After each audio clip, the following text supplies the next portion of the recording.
We heard so many stories about Noah's Ark, but what if this planet is really Noah's Ark? Before I go deeper into the situation, let me understand how the fuck we got in this situation. This story is connected to Antarctica ice walls, but I'm gonna come back to this. Everything on this planet is connected to our emotions. Every time you have an emotion, it's like a water drop that's falling in the ocean. So every time you hear about hurricanes, tornadoes, tsunamis, earthquakes, these are nothing but emotions coming from us. If you want to figure out a problem, what do? You brainstorm. Look at that word, storm. That's why the media always tell people about terrorist threats, outbreaks, viruses. They are sending brainstorms to your brain. And we take all the media ideas and turn into a real storm. But this video about to get a little dark and a little deep. Stay with me. The scientists on this planet study our emotions and our spiritual energy. Why do you think they always doing researches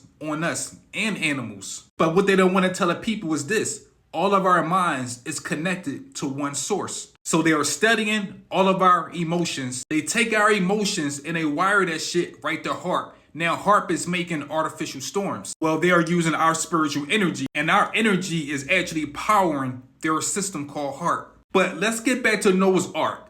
Is this shit really true? Could Noah's Ark really be Earth? I need people to understand this. They always tell us the truth no matter what. They said it was a great flood, and Noah's Ark is really a big ass ship with a bunch of animals. Well, last time I checked, it's a bunch of people and a bunch of animals on this planet. Let's go a little deeper. You with me? So the question is, could we be on Noah's Ark or this big ass ship?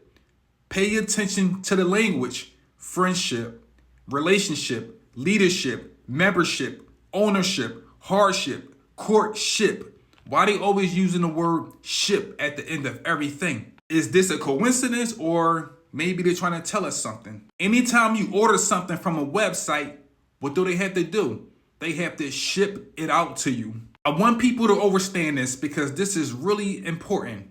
We are really lost at sea. We are sitting around waiting for someone to come and help us or save us. We are on a big ass ship, but we are stuck in the whirlpool where we are going in circles over and over. And it's all connected to our emotions and energy. That's why all storms start like this, a circle, because we are going in circles. But the real question is, how the fuck did we get lost at sea? This is connected to these ice walls.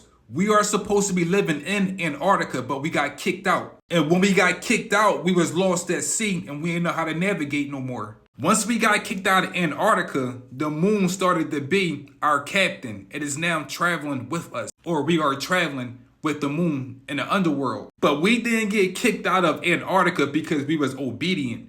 We got kicked out because a group of pirates stole everything from us. These people study our emotions because our emotions is what make everything move. Once you understand or remember the symbolism, it will all make sense.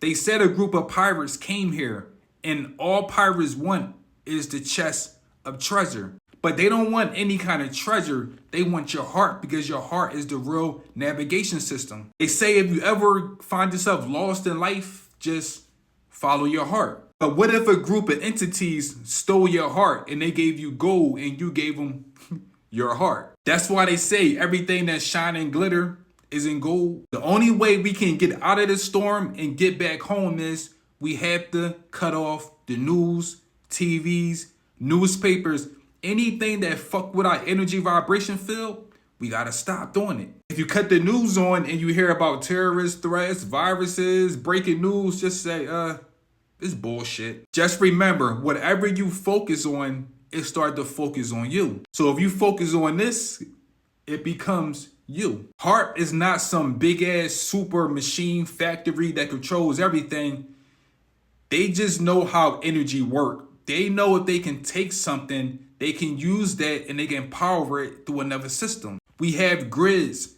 Under this planet, we have grids over top of us. These grids deal with energy. They are not blocking off Antarctica because it's some kind of secret society or anything like that. They are blocking off Antarctica because it is the crystal or the rainbow city where we belong.